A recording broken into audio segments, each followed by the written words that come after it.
Today is supposed to be the start of our honeymoon, right? Why did you tear up my passport?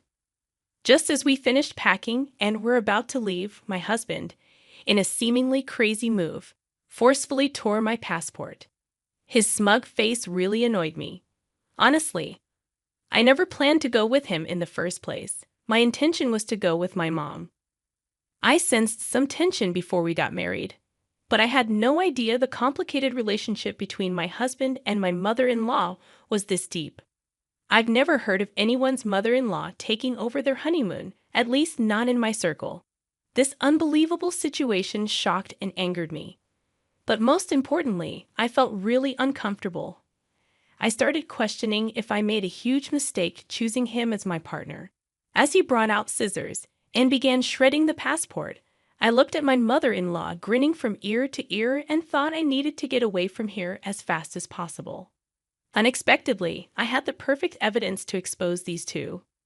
My name is Sarah. I'm 29 years old and have been working for 7 years. Recently, I got the proposal I'd always dreamed of from my boyfriend of 4 years. And now I'm in the middle of planning our wedding and honeymoon. I met my husband after I started working. I've always been the low-key type. And though I had my first boyfriend in college, it seemed he lost interest in the quiet and not-so-exciting me, and we drifted apart. Years passed without me dating anyone seriously until I started working. I never imagined that out of all my colleagues, I'd be one of the first to get married. My husband was a senior at my company when I was a newbie, and he always supported me whenever I struggled with unfamiliar tasks at work. The only guy I dated in the past was a classmate, but there's something about someone 5 years older. I found my husband dependable and trustworthy. When he asked me out on our first date, I was over the moon. I still cherish the dolphin figurine we bought during our first date at the aquarium. When he said he wanted to date with marriage in mind, I felt like I was on cloud 9. We went on many dates, and he proposed to me at the same aquarium where we had our first date. Can I really be this happy?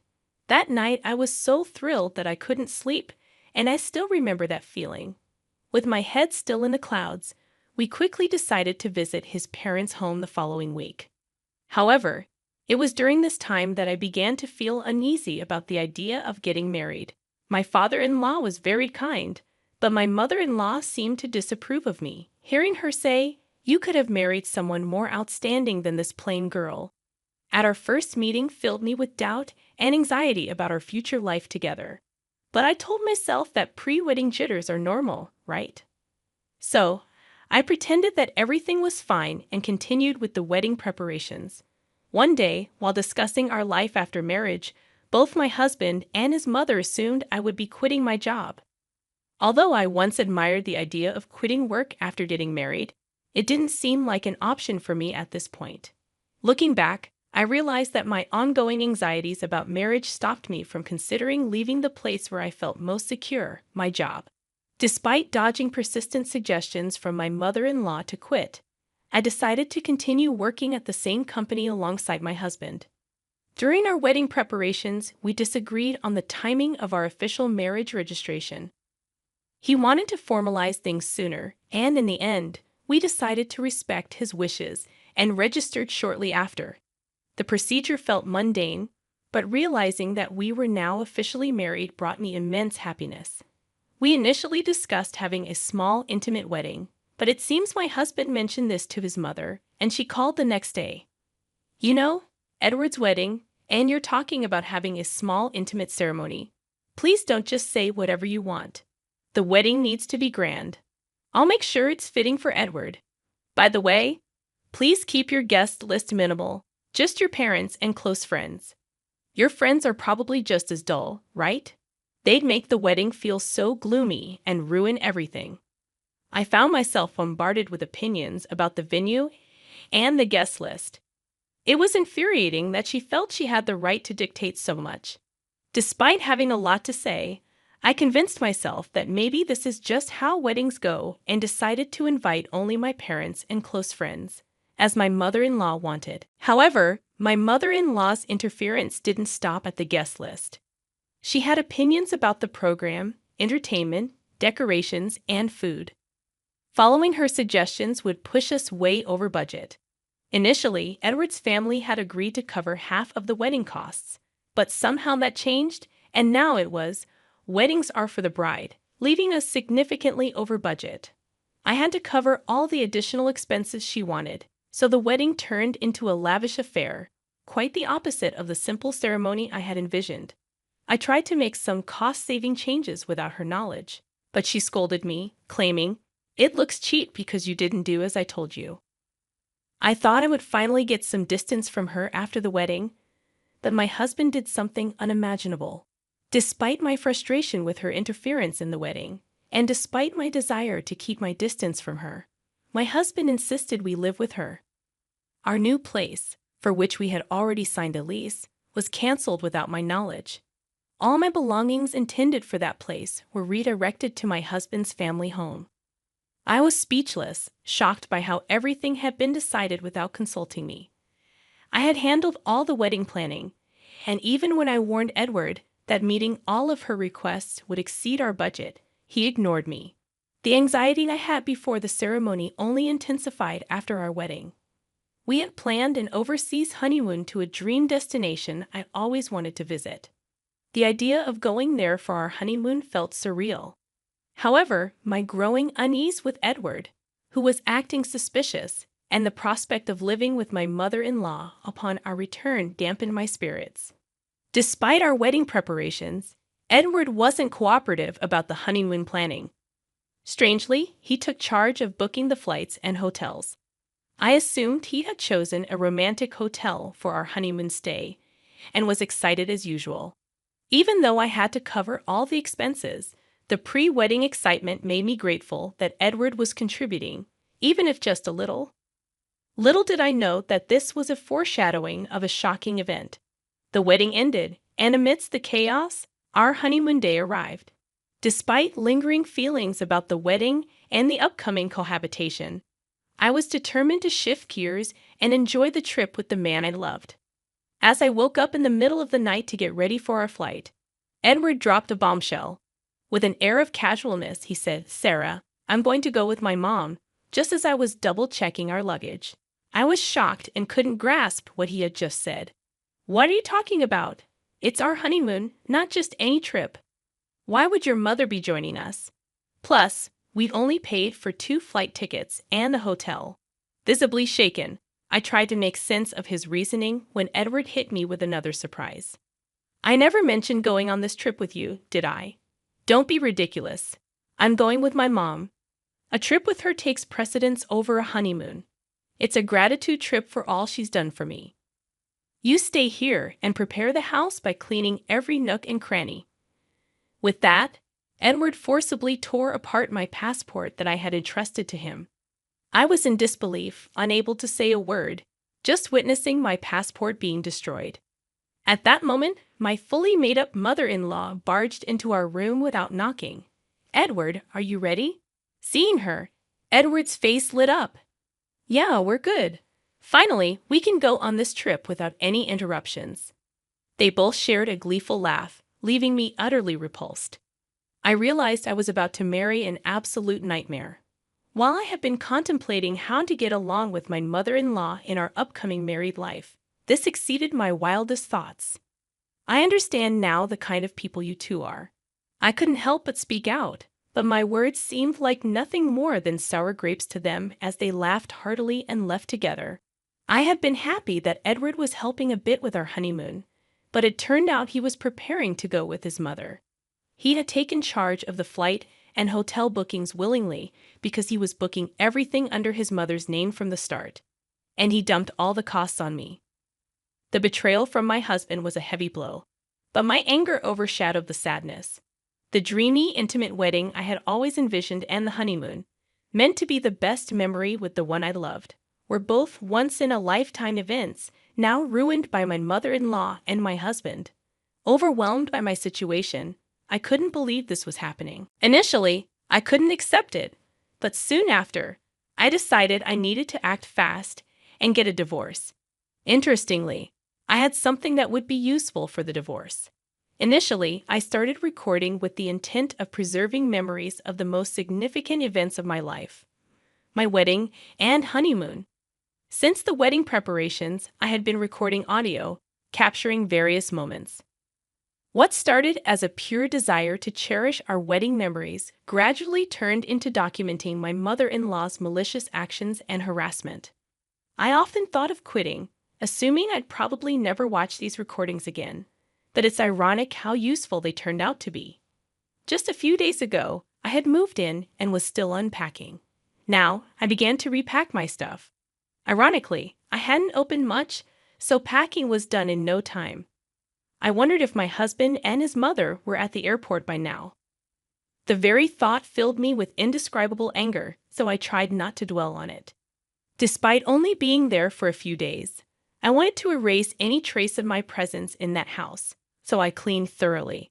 While cleaning the living room, I stumbled upon something shocking.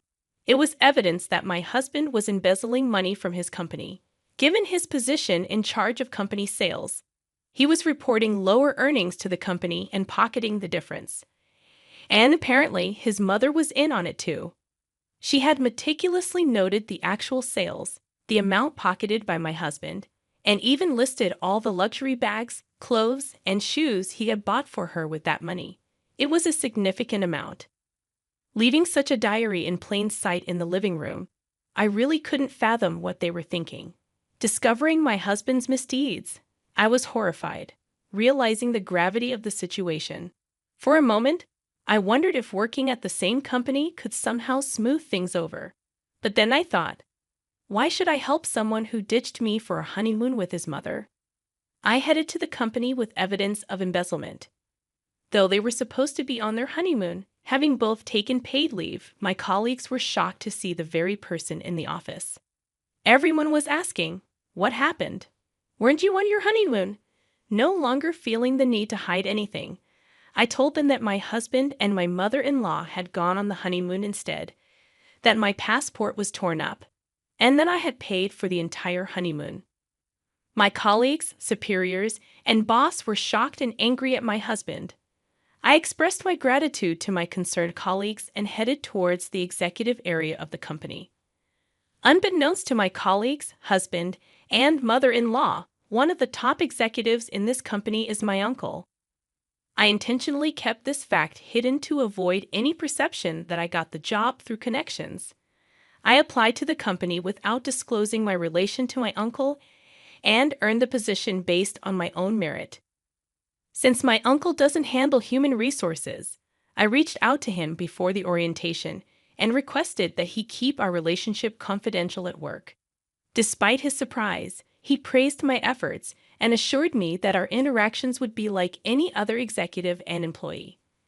My uncle, who doesn't have children of his own, has treated me with affection since I was a child. Until elementary school, my sisters and I went on several trips with just my uncle.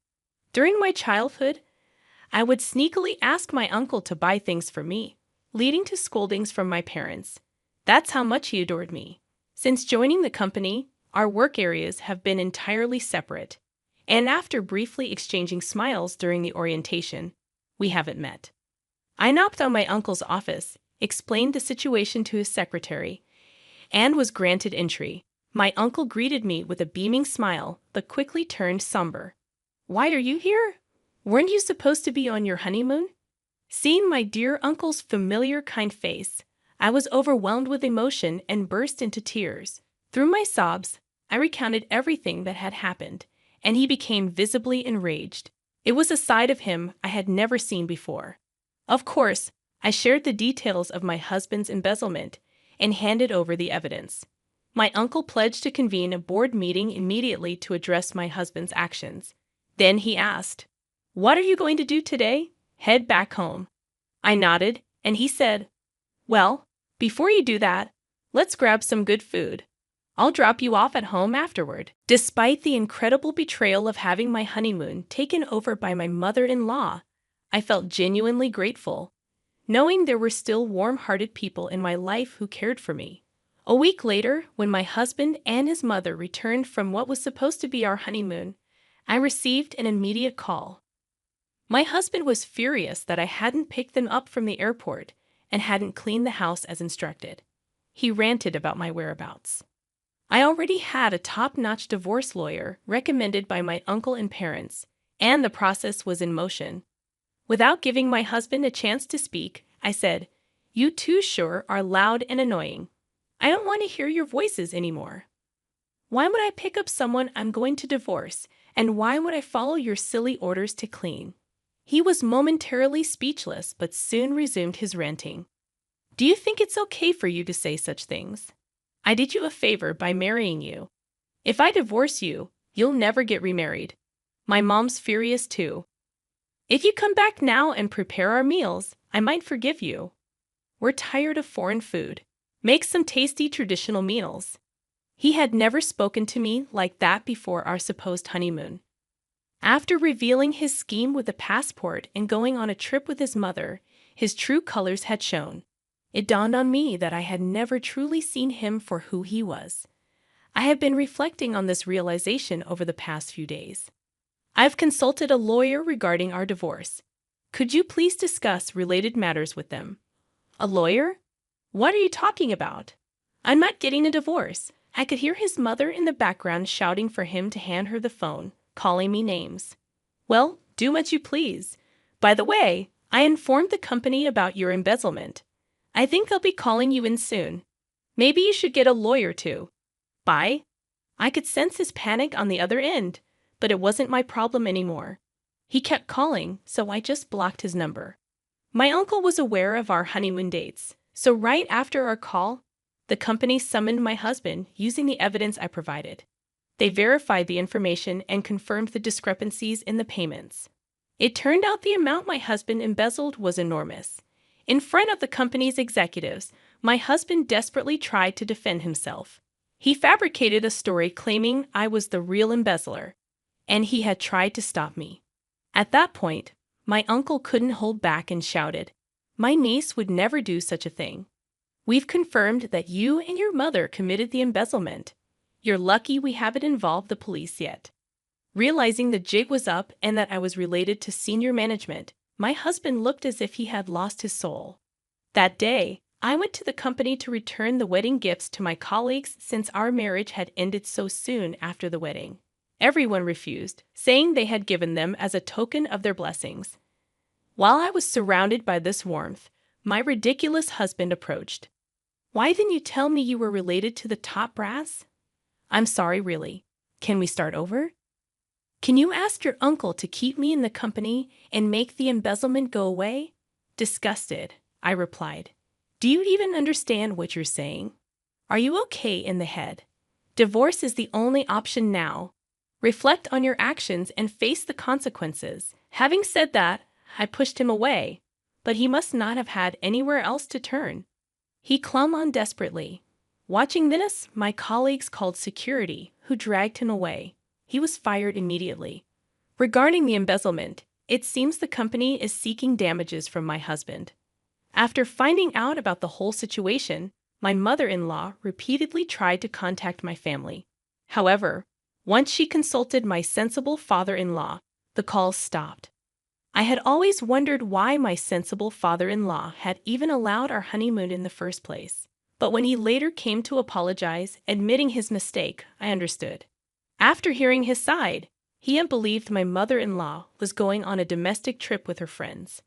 He was looking forward to a week without my nagging mother-in-law, who was always badgering him about shopping and wanting to dine out, thinking it would be like a little slice of heaven. Then I came home. After hearing about the ridiculous actions of those two, my father-in-law agreed I should return to my parents' home and even helped me pack. At the time, our emotions were high, and without discussing much else, I just went back to my family home. Knowing how genuine, kind, and rational my father-in-law is, I'm sure he would have stopped all this if he had known. He was the only reasonable person I could trust in that house. Although I was the victim, the thought that my honeymoon had been hijacked by my mother-in-law was incredibly embarrassing. I contemplated resigning from my job, and my parents suggested taking a break from work for a while. However, my uncle, considering that work might serve as a distraction, discussed it with the CEO. They arranged for me to be transferred to a branch office. The divorce process with my husband went surprisingly smoothly, thanks to an excellent lawyer. Later, I discovered my father-in-law's involvement. When planning our wedding and discussing expenses, it turned out my husband had almost no savings. My in-laws, an average working-class family with my mother-in-law's wasteful spending habits, had minimal savings, as my father-in-law ruefully mentioned. Considering the short duration of our marriage, the alimony was substantial, and surprisingly, my father-in-law sold the family home to cover it. Their home was not in a city center, but in a close-knit community. On the day I was supposed to leave for our honeymoon, I returned to the family home, luggage in hand, and with neighborhood gossip in play. Rumors quickly spread. The stories grew exaggerated, making living in that area unbearable.